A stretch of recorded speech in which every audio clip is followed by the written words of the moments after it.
você puder me acompanhar em Lucas, no capítulo 14, no versículo, a partir do verso 15, a Bíblia diz que Jesus está numa casa, no momento de refeição, e a Bíblia diz que um dos que estavam à mesa com Jesus diz: bem-aventurado aquele que participar do banquete no reino de Deus. Outra tradução diz: aquele que comer no banquete no reino de Deus. Esse cara fala de comida, de banquete, fala do reino de Deus junto, e Jesus pega a bola quicando e entra com uma parábola. Qual é a parábola? Jesus, porém, respondeu, verso 16: certo homem deu uma grande ceia e convidou muitos. A hora da ceia enviou seu servo para avisar aos convidados: venham, porque tudo já está preparado. Mas todos eles, um por um, começaram a apresentar desculpas. O primeiro disse: comprei um campo e preciso ir vê-lo, peço que me desculpe. Outro disse: comprei 5 juntas de bois e vou experimentá-las, peço que me desculpe. Outro disse: casei-me e por isso não posso ir. Banquete na Bíblia, diferente de alguém que come só para repor as forças, fala de comunhão, fala de relacionamento. E nós precisamos entender que Deus procura isso desde a criação. Quando Deus criou e estabeleceu o primeiro casal no jardim, eu brinco que Ele não respeitou nem a lua de mel do casal. Todo santo dia Ele estava lá. Gente, meu pai levou 3 meses para falar comigo depois que eu casei.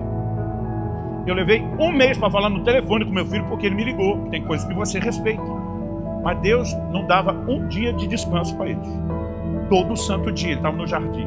É como se Ele dissesse: pode festar à vontade, mas eu quero ter um lugar na vida de vocês. O que é que Deus está dizendo desde o início? Eu não criei vocês para que vivam apenas as outras alegrias desconectadas de mim. Eu quero comunhão e relacionamento. Quando Adão peca, qual é a primeira pergunta de Deus para o homem?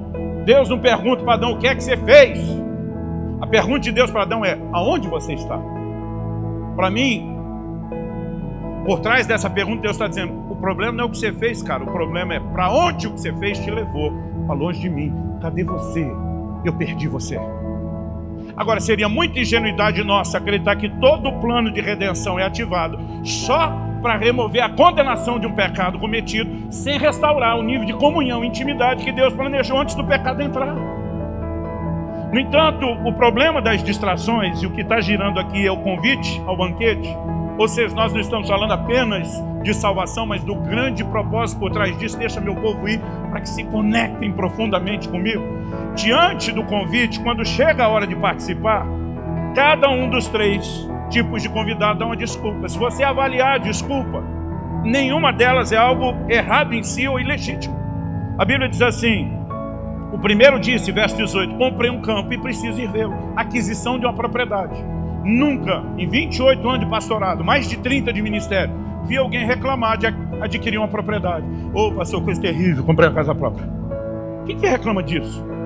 Normalmente o camarada fechou lá, né, um contrato de negociação, registrou a escritura, pode estar devendo, ele vai dizer: glória a Deus, resposta de oração, bênção de Deus, cumprimento de promessa. Ninguém trata como algo ruim, e nenhum de nós acha que é. O segundo veio e disse: comprei 5 juntas de bois. Para nós hoje, que não vivemos da agricultura como eles, isso não significa nada. Mas as juntas de bois eram os tratores, os New Holland da época. 5 juntas de bois significava aumento da produtividade. Aumento da produtividade significa dinheiro no bolso. Talvez fosse mais fácil numa sociedade tão comercial como a nossa falar do aumento da produtividade falando pelo aumento de vendas. Todo mundo sabe que o camarada disparou de vender, está entrando mais recurso. Ninguém ia olhar para isso e dizer: puxa, que luta, que batalha. Ia dizer: bênção de Deus, resposta de oração, cumprimento de promessa.